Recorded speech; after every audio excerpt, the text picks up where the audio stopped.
When they handed him a Roman coin, he asked, "Whose picture and title are stamped on it?" "Caesar's," they replied. "Well then," he said, "give to Caesar what belongs to Caesar, and give to God what belongs to God."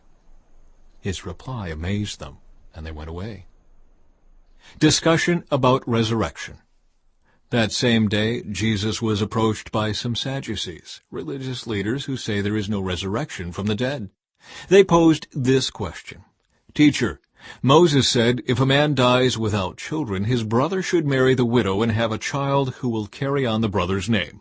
Well, suppose there were 7 brothers. The oldest one married and then died without children. So his brother married the widow. But the second brother also died, and the third brother married her. This continued with all 7 of them. Last of all, the woman also died. So tell us, whose wife will she be in the resurrection? For all 7 were married to her." Jesus replied, "Your mistake is that you don't know the Scriptures, and you don't know the power of God. For when the dead rise, they will neither marry nor be given in marriage. In this respect, they will be like the angels in heaven.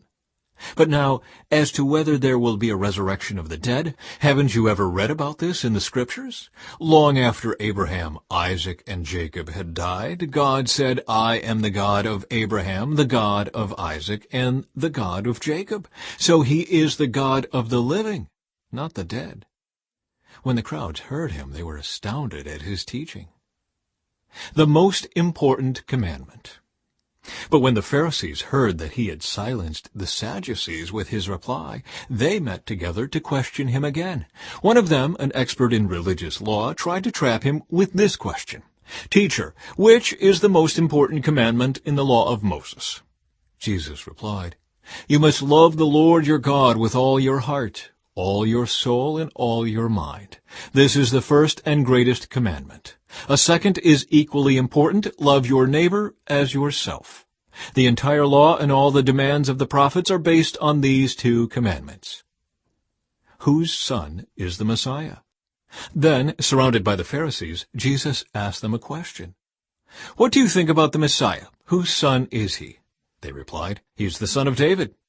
Jesus responded, "Then why does David, speaking under the inspiration of the Spirit, call the Messiah my Lord?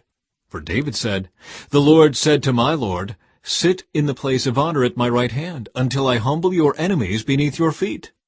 Since David called the Messiah my Lord, how can the Messiah be his son?" No one could answer him. And after that, no one dared to ask him any more questions.